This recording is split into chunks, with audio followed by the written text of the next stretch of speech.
Halo, selamat pagi. Ketemu lagi dengan saya. Sebelumnya, Om Swastiastu, Assalamualaikum warahmatullahi wabarakatuh. Salam sejahtera untuk kita semua. Salam namo buddhaya. Shalom, salam harmoni. Nah, di sini saya akan mempresentasikan kembali mengenai LKM yang ketiga tentang biomembran pada mata kuliah biokimia kedua. Nah, sebelum saya melakukan presentasi pada hari ini, ada baiknya saya memperkenalkan diri terlebih dahulu. Nama saya Made Nitya Prayashiva, bisa dipanggil dengan Nitya, dengan NIM 1913081001 dari Prodi Kimia semester 5. Nah, kita lanjutkan saja ke pertanyaan yang pertama, yaitu biomembran adalah suatu struktur yang sangat tipis yang biasanya dapat divisualisasikan hanya dengan mikroskop elektron. Jelaskan bagaimana kerja mikroskop elektron untuk memvisualisasikan biomembran. Nah, yang pertama ada namanya mikroskop transmission elektron atau TEM. Cara kerjanya yaitu elektron ditembakkan dari elektron gun yang kemudian melewati dua lensa kondenser yang berguna untuk menguatkan dari elektron yang ditembakkan. Setelah melewati dua lensa kondenser, elektron diterima oleh spesimen yang tipis dan berinteraksi. Karena spesimen tipis, maka elektron yang berinteraksi dengan spesimen diteruskan pada tiga lensa, yaitu lensa objektif, lensa intermediate, dan lensa proyektor. Nah, kemudian selanjutnya ada yang namanya mikroskop scanner elektron atau bisa disebut dengan SEM. Cara kerja dari mikroskop scanner elektron adalah sinar dari lampu dipancarkan pada lensa kondensor.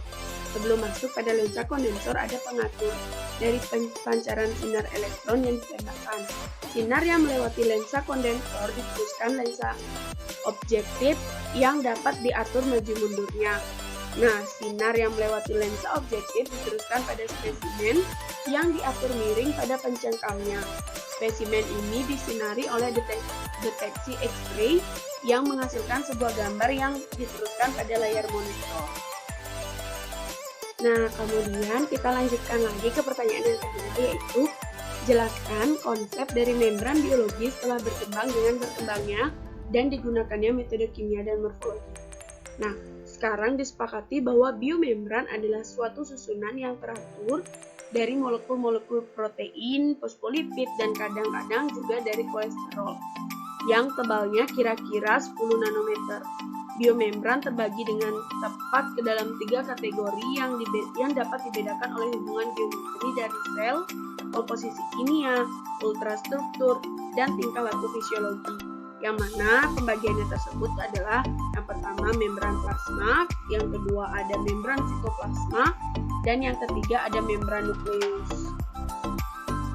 Nah, kita lanjutkan lagi ke pertanyaan yang ketiga, yaitu fosforilasi oksidatif adalah suatu lintasan metabolisme dengan penggunaan energi yang dilepaskan oleh oksidasi nutrien untuk menghasilkan ATP. Jelaskan mekanisme berikut untuk menghasilkan ATP. Nah, yang pertama itu transport elektron berlangsung dari oksidasi NADH yang menyebabkan ion H+ dipompa keluar dari matriks mitokondria, menyeberangi membran mitokondria dalam bagian dalam menuju ruang antar membran oleh tiga pompa ion H+, Na dehidrogenase, kompleks sitokrom BCl, dan sitokrom oksidase. Nah, selanjutnya, perubahan energi bebas pada transport ion bermuatan listrik menyeberangi membran berhubungan dengan muatan listrik dan konsentrasi ion. Pemompaan keluar ion H+ menyebabkan konsentrasi ion H+ lebih tinggi dalam ruang antar membran dan potensial listrik pada sistem membran mitokondria bagian dalam yang menghadap ke ruang antar membran menjadi lebih positif. Nah, dengan demikian, secara keseluruhan terbentuk gradien proton elektrokimia. Kemudian, proton mengalir kembali ke dalam matriks mitokondria melalui ATP sintase, dan ini akan mendorong sintesis ATP. ATP sintase didorong oleh gaya pendorong proton yang merupakan jumlah dari gradien pH, yaitu gradien kimia ion H+. Dan potensial membran yaitu potensial muatan listrik menyeberangi membran mitokondria bagian dalam. Nah, dari hasil pengukuran menunjukkan bahwa 3 molekul ATP disintesis per molekul NADH yang dioksidasi, sedangkan 2 molekul ATP disintesis per molekul FADH2 yang dioksidasi. Nah, kita lanjutkan lagi ke pertanyaan yang keempat, yaitu apa yang dimaksud dengan teori kemiosmotik? Nah, yang dimaksud dengan teori kemiosmotik adalah energi yang dilepaskan dari reaksi oksidasi pada substrat pendonor elektron, baik pada respirasi aerobik maupun anaerobik. Perlahan akan disimpan dalam bentuk potensial elektrokemis panjang garis tepi membran tempat terjadinya reaksi tersebut, yang akhirnya dapat dipakai oleh ATP sintase untuk menginduksi reaksi fosforilasi terhadap molekul adenosina difosfat atau ADP dengan molekul PI. Nah, kita lanjutkan lagi ke pertanyaan yang kelima, yaitu jelaskan apa yang dimaksud dengan pergerakan proton menciptakan gradien elektrokimiawi di sepanjang membran. Nah, pergerakan proton menciptakan gradien elektrokimiawi di sepanjang membran yang sering dikata gaya kinetik proton. Gaya kinetik proton adalah variasi spasial dari potensial elektrik dan potensial kimiawi yang dipisahkan oleh suatu membran sel. Nah, kita lanjutkan lagi ke pertanyaan yang keenam, yaitu jelaskan jenis reaksi yang terjadi pada struktur molekul yang ada di samping sini. Nah, reaksi reduksi koenzim Q dari bentuk ubiquinon Q menjadi ubiquinol yang tereduksi QH2. Dalam membran mitokondria, koenzim Q10 pembawa elektron yang larut dalam lipid membawa baik elektron maupun proton mempergunakan siklus redoks. Molekul benzoquinon yang kecil ini paling hidrofobik, sehingga ia akan berdifusi dengan lepas sama sekali ke dalam membran. Ketika Q menerima 2 elektron dan 2 proton, ia menjadi bentuk reduksi ubiquinol QH2. Ketika QH2 memberi keleluasaan 2 elektron dan 2 proton, ia teroksidasi kembali menjadi bentuk ubiquinon atau Q. Akibatnya, jika 2 enzim disusun sedemikiannya, Q direduksi pada suatu sisi membran dengan QH2 dioksidasi pada sisi lainnya. Ubiquinon akan menggandengkan reaksi ini dan mengulang alik proton melewati membran. Nah, kita lanjutkan lagi ke pertanyaan yang ketujuh, yaitu jelaskan kompleks-kompleks yang terjadi dalam proses fosforilasi oksidatif. Nah, pada proses fosforilasi oksidatif ini terjadi 5 kompleks, yaitu yang pertama ada kompleks 1, merupakan protein pertama pada rantai transport elektron berupa kompleks enzim yang disebut dengan NADH koenzim Q oksidoreduktase.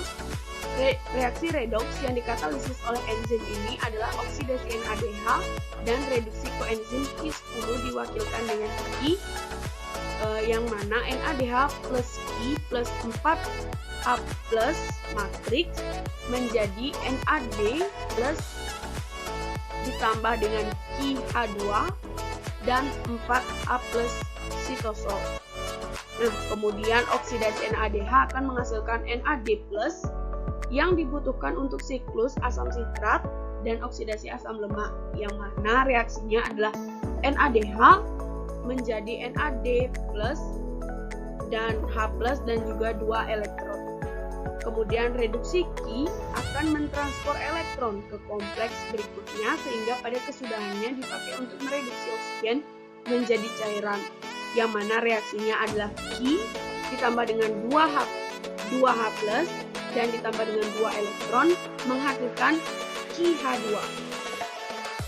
Kemudian selanjutnya ada kompleks 2.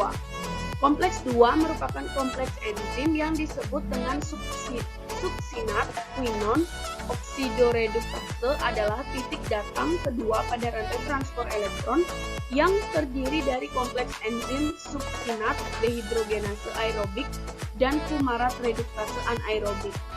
Nah, reaksi redoks pada modus anaerobik oleh fumarat reduktase, yang mana pada oksidasi terjadi reaksi Ki-H2 menghasilkan Ki plus 2H plus 2 elektron. Nah, pada reaksi reduksi terjadi reaksi 2H ditambah dengan 2 elektron ditambah dengan fumarat menghasilkan suksinat. Kompleks 2 terdapat kompleks enzim ETP-KO yang dapat mempercepat reaksi redoks. Nah, kemudian kompleks 3 dikenal sebagai kompleks enzim UCCR yang memiliki 11 berkas genetik UKCR. Reaksi yang dikatalisis oleh kompleks 3 adalah oksidasi 1 molekul ubiquinol dan reduksi 2 molekul sitokrom C. Tidak seperti koenzim Ki yang membawa 2 elektron.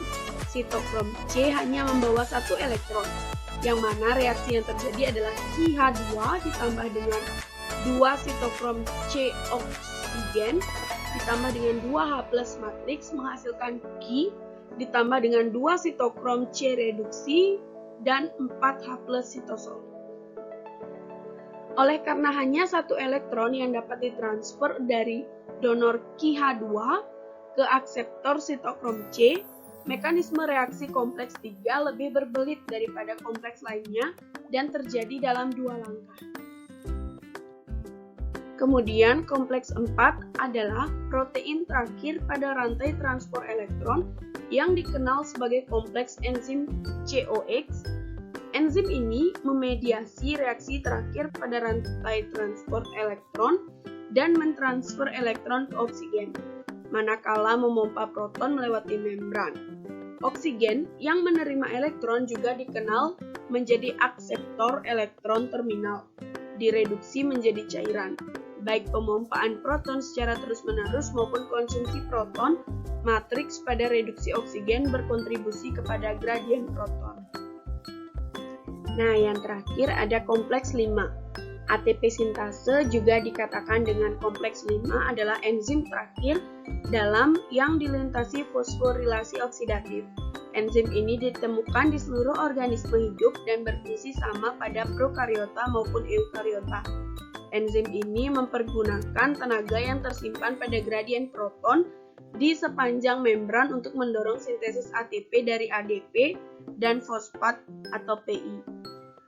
Agak banyak proton yang dibutuhkan untuk mensintesis satu ATP berkisar selang 3 sampai dengan 4 dengan beberapa peneliti yang mensugestikan bahwa sel dapat memvariasikan rasio ini sesuai dengan kondisi. Nah, kita lanjutkan lagi ke pertanyaan yang ke-8, yaitu jelaskan jumlah energi yang dihasilkan dalam siklus asam nitrat. Nah, yang pertama, pada setiap putaran siklus asam nitrat dihasilkan 3 molekul NADH, 1 molekul FADH2, dan 1 molekul GTP atau ATP.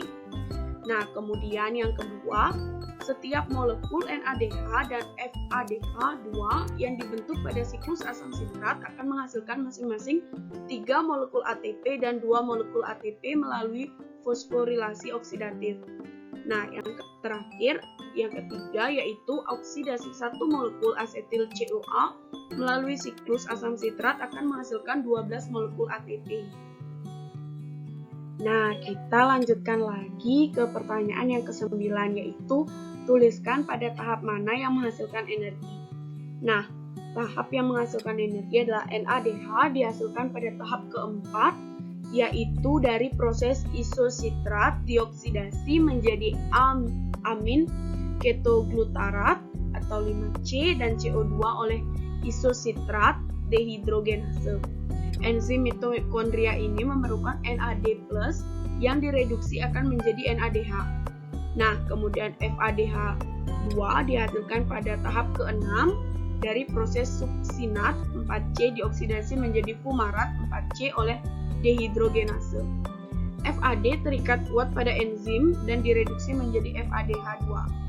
Nah, kemudian GTP atau ATP ini dihasilkan pada tahap kelima, yaitu secara langsung selama pengubahan suksinil CoA menjadi suksinat. Nah, kemudian kita lanjutkan untuk pertanyaan yang terakhir, yaitu nomor 10. kamu, yang mana pertanyaannya itu adalah jelaskan gambar 1, 2, dan 3 dari artikel yang diberikan. Nah, pada gambar 1 yang ada di samping ini merupakan hubungan antara membran sel yang A, kemudian fosfolipid bilayer yang gambar B, dan vesikula liposomal yang gambar yang C. Kemudian kita lanjutkan ke gambar yang kedua. Gambar yang kedua ini merupakan skema struktur dari liposom multilamelar yang menunjukkan kemungkinan lokasi senyawa inang. Larut dalam lemak atau amfifilik, senyawa mengalokasikan seluruhnya atau sebagian di antara rantai asli, dan senyawa hidrofobik atau bintik hitam tetap berada pada ruang berair di antara kedua bilayer. Nah, kemudian pada gambar ketiga ini merupakan gambaran umum dari teknik analisis utama yang diterapkan untuk mempelajari interaksi antar obat atau pembawa obat dengan model biomembran. Nah, sekian tadi presentasi yang dapat saya sampaikan. Jika ada salah kata mohon dimaafkan. Dan akhir kata saya ucapkan terima kasih. Om Santi Santi Santi Om. Assalamualaikum warahmatullahi wabarakatuh. Salam sejahtera untuk semua. Salam Namo Buddhaya. Salam harmoni. Terima kasih.